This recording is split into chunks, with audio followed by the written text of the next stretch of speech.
Olá, meus amores, bom dia.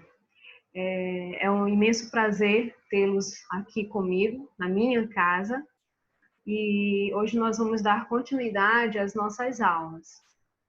Vamos fazer uma pequena revisão, né? Vou pegar algumas coisas que eu mandei para casa, para que vocês fizessem e pesquisassem.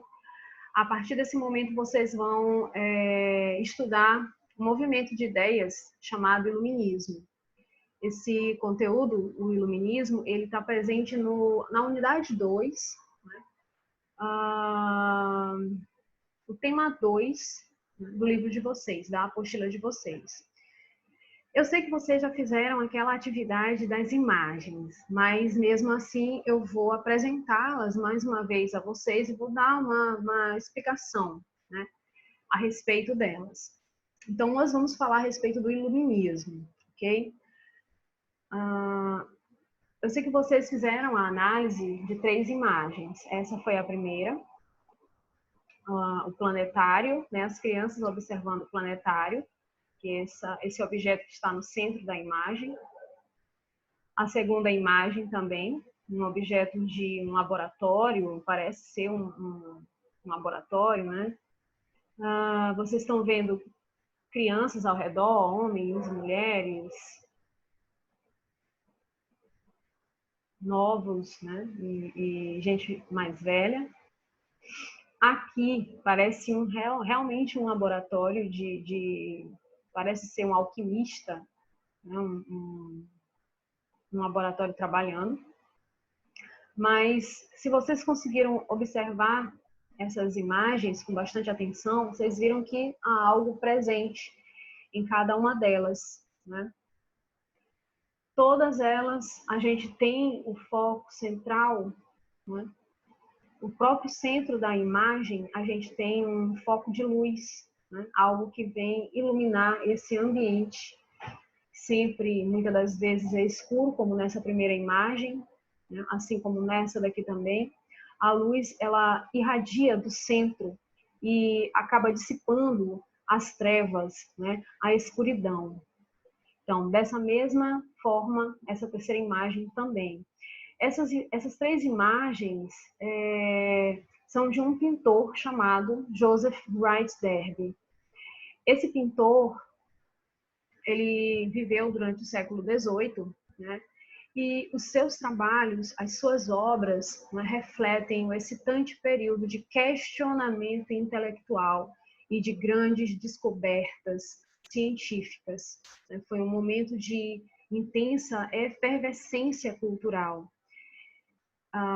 E o Joseph Wright Derby, ele conseguiu exemplificar esse momento através dessas 3 imagens que vocês observaram anteriormente, que fizeram essa análise, né, em casa, conseguia refletir o período em que ele viveu. Nós somos frutos de um momento.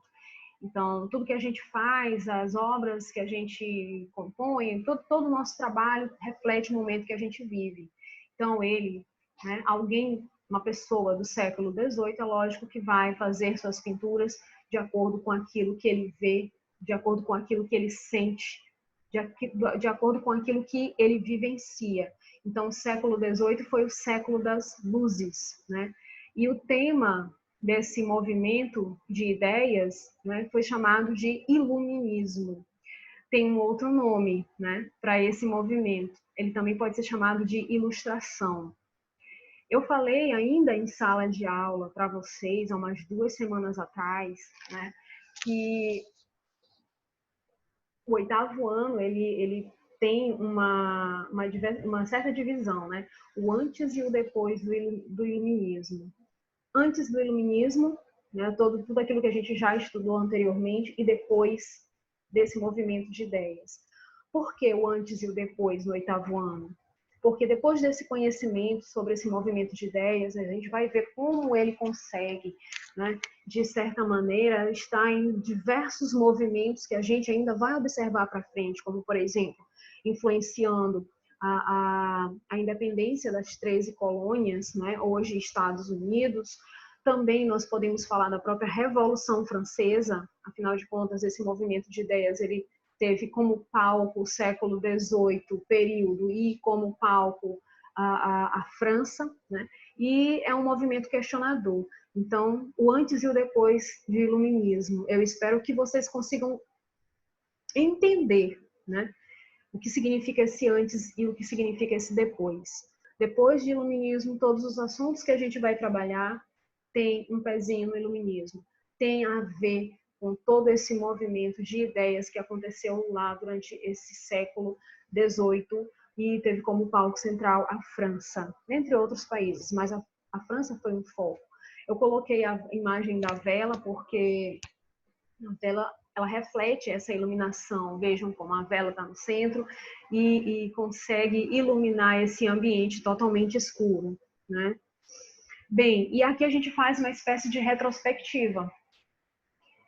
Antigo regime, né? O tema 1 dessa unidade 2 que vocês já trabalharam comigo, né? O que foi esse antigo regime, né? Esse antigo regime foi, na verdade, correspondeu a um período que se estendeu do século XVI até o século XVIII, caracterizando a sociedade, caracterizando a economia, caracterizando a política do período. Vocês têm essas anotações no caderno. Eu falei a vocês a respeito desse antigo regime, né? Economicamente falando, a gente fala do mercantilismo e suas práticas, o metalismo, a balança comercial favorável, o protecionismo, dentre outras. A gente fala da prática política desse Estado, né? desses Estados nacionais, que é justamente o absolutismo monárquico. O rei, ele era o centro das atenções e o centro de todo poder emana, né? Nesse caso do rei. Então, como sistema absolutista, ele tinha todos os poderes concentrados em suas mãos, assim como a sociedade. E essa caricatura é uma caricatura maravilhosa, porque ela reflete muito bem o momento, né? Esse período em que esse movimento de ideias ele teve muita importância, que foi o século XVIII. Aqui vocês veem 3 pessoas nessa imagem. Que está segurando as 2 outras nas costas, né? É alguém do terceiro estado, é uma pessoa pobre, né, que compõe a base da sociedade francesa nesse período. Veja como ele está vestido maltrapilho, vejam como ele está se segurando ali no cabo de uma enxada. Enquanto isso, ele carrega nas costas 2 membros, um da nobreza e um do clero, que eram os estados, né, que tinham privilégios dentro dessa sociedade do antigo regime. Aqui a gente tem privilégios, eles podiam participar politicamente das decisões do primeiro e o segundo estado. Além do mais, eles não pagavam impostos, o que revoltava e que passou a revoltar muito o terceiro estado. Então, aqui nós temos a burguesia rica, né? É uma sociedade onde a gente observa já a burguesia detentora de um certo poder aquisitivo, mas que não tem poder político algum. Ela faz parte do terceiro estado e passou a denunciar os privilégios de que desfrutavam padres e nobres, né? Que privilégios eram esses? Os privilégios de não pagar impostos, o privilégio de não trabalhar para se sustentar, pelo contrário, vivia às custas do terceiro estado. A partir do século XVII, essas críticas vão ganhar muito mais amplitude e dar origem a um movimento, né, que foi chamado de iluminismo. Na verdade, iluminismo ou ilustração. Ilustração não é imagem, tá? Nesse caso aqui, a ilustração, o movimento da ilustração é o iluminismo, o próprio iluminismo.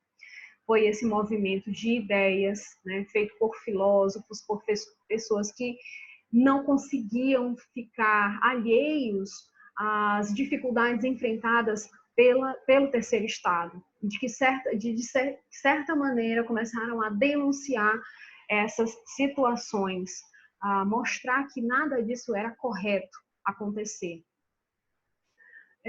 Os iluministas, né, aqueles que fizeram parte desse movimento, acreditavam que as pessoas eram moldadas pela educação que recebiam. Olha que coisa interessante, né?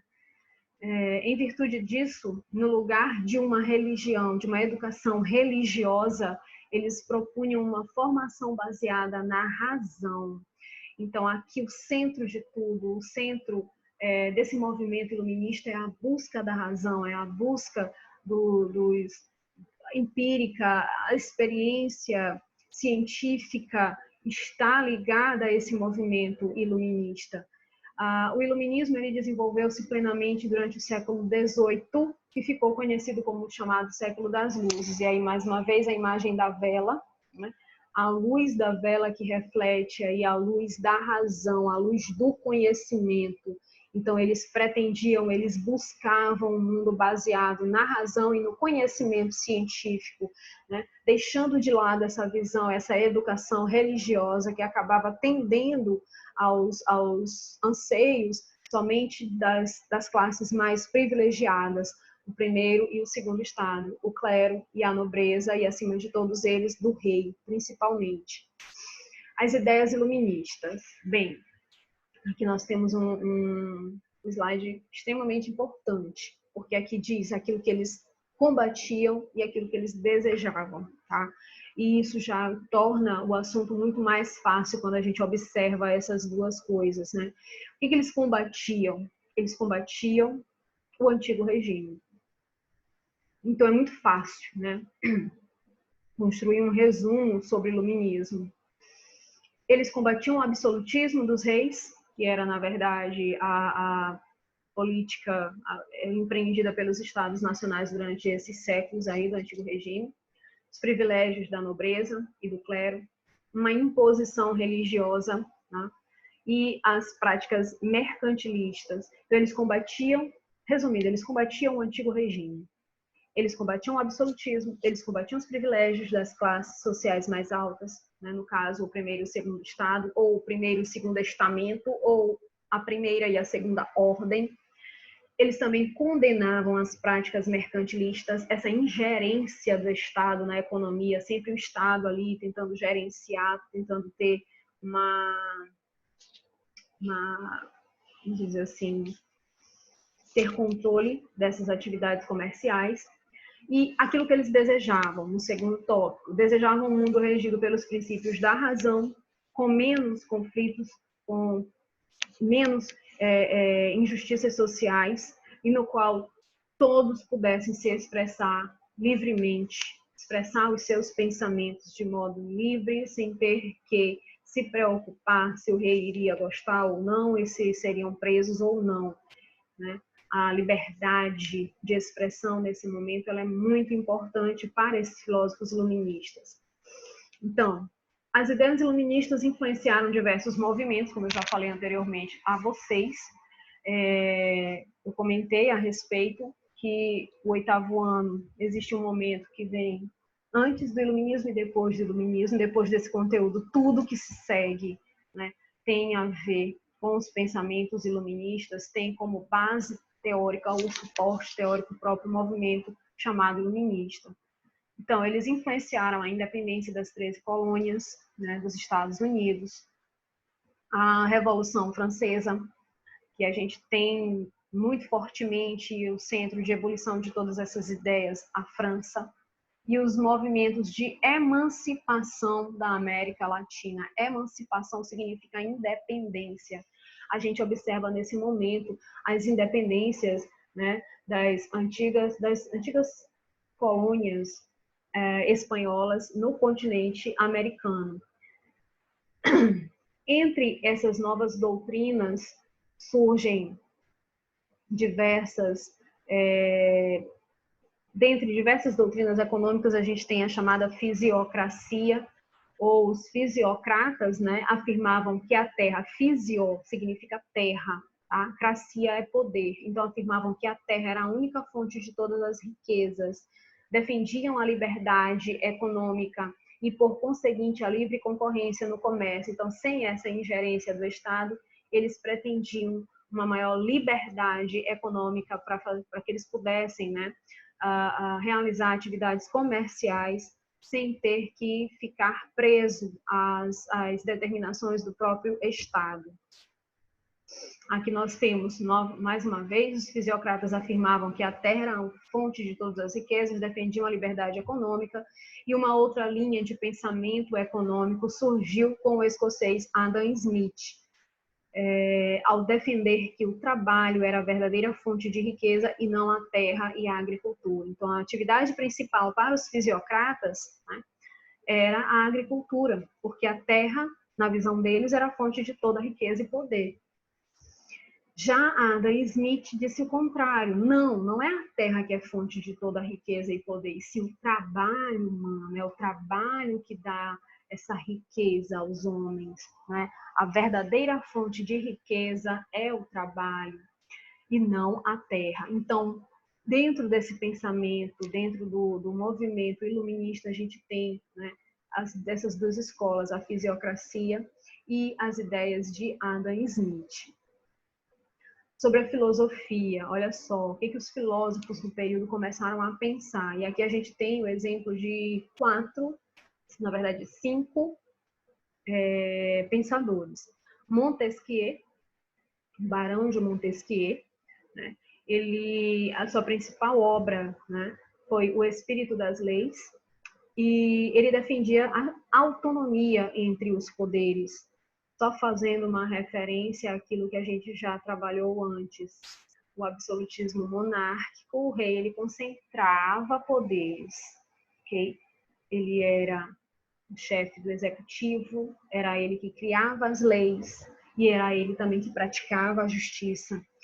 Já na visão de Montesquieu, o poder ele não podia se concentrar em apenas uma pessoa. Por isso ele propõe a divisão em 3 poderes: executivo, legislativo e judiciário, que é o que temos hoje em dia. Então, olha só, o que a gente tem hoje em dia é fruto de um grande movimento que aconteceu lá no século XVIII, a divisão em 3 poderes. Ideia do Barão de Montesquieu. Voltaire foi outro filósofo, criticava a igreja, criticava os mais ricos, pregava a liberdade de expressão. Essa frase ela resume a obra, resume a ideia de Voltaire, que está entre parênteses, entre aspas. Posso não concordar com nenhuma de suas palavras, mas lutarei até o fim para que possas ter o direito de dizê-las. Então, ele podia não concordar com a ideia de outra pessoa, mas ele defendia que essa pessoa tinha o direito de dizer, tinha o direito de mostrar, tinha o direito de compartilhar suas ideias. Só fazendo uma referência ao Antigo Regime. Durante o Antigo Regime, aquele que criticava, aquele que questionava o poder do rei, podia ser preso, né? Condenado a passar anos e anos em uma prisão. Okay? Então, liberdade de expressão, antigo regime, não eram coisas, né, que se ajustavam, simplesmente não se ajustava. E aqueles que não se ajustassem ao antigo regime podiam e corriam o risco, né, de serem presos, né, pelos reis e rainhas desse período. Então, Voltaire, a ideia de Voltaire é a liberdade de expressão. Já Jean-Jacques Rousseau. Jean-Jacques Rousseau foi outro filósofo, outro pensador, né? Que, na verdade, ele é conhecido como o pai da democracia. Olha só que coisa interessante, né? O chamado pai da democracia. Segundo a visão dele, deve sempre prevalecer a vontade da maioria. Nós vivemos numa democracia, né? Nós vivemos em um sistema onde a maioria escolhe o seu governante. Então, mais uma vez, a gente remonta a algo que nós temos aqui no presente, foi algo criado lá por esses filósofos do século XVIII. E Diderot, Denis Diderot e D'Alembert, são 2 pessoas, são 2 filósofos, eles vão criar a chamada enciclopédia. O que é essa enciclopédia? Bem, eu não sou tão velha assim, mas eu já fiz pesquisas em enciclopédias, ok? A enciclopédia que é falada aqui foi um conjunto de 28 livros que foram escritos por pessoas de áreas diferentes, com assuntos diferentes, mas pautados na pesquisa científica. Então, esses 28 volumes da enciclopédia falavam de assuntos variados, falavam de temas totalmente diferentes, como se fossem verbetes, né? Palavra e você tem um significado logo em seguida. Então, esses temas foram tratados, diversos temas foram tratados na chamada enciclopédia, assuntos de saúde, a própria medicina, desenvolvimento da medicina, os conhecimentos astronômicos, então, de diversas áreas. Todos esses conhecimentos foram reunidos em uma enciclopédia, um conjunto de 28 livros. Esse nome esse nome ele não é tão desconhecido, né, para vocês. Hoje em dia a gente tem uma grande enciclopédia virtual, né, que eu tenho certeza que vocês já devem ter feito essa associação, né? É onde muitos de vocês gostam de realizar pesquisas, né?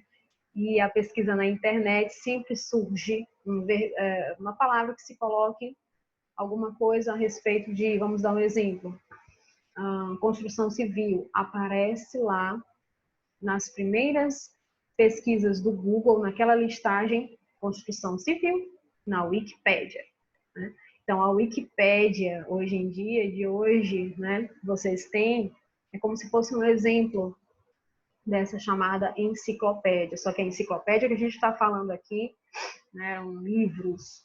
E quando eu disse que eu ainda pesquisei em uma enciclopédia, porque, de fato, uma das enciclopédias mais famosas, né, era a Barça, né, da minha época, era chamada Barça.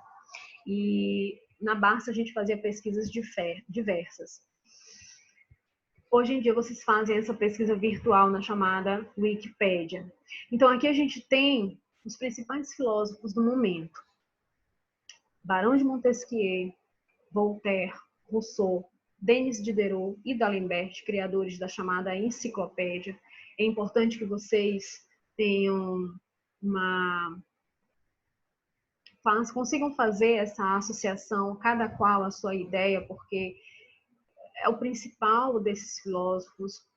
Nós vimos anteriormente a economia, né, com a fisiocracia e as ideias de Adam Smith, e nós vimos também aquilo que os iluministas combatiam e aquilo que eles desejavam, ok? Algo que vem se contrapor a esse movimento, a esse momento, né, que foi vivenciado por esses estados nacionais, chamados de antigo regime. Então, eu espero que vocês fiquem bem, tá? Estudem, continuem os estudos de vocês, e na próxima aula a gente volta. Beijo no coração, até mais.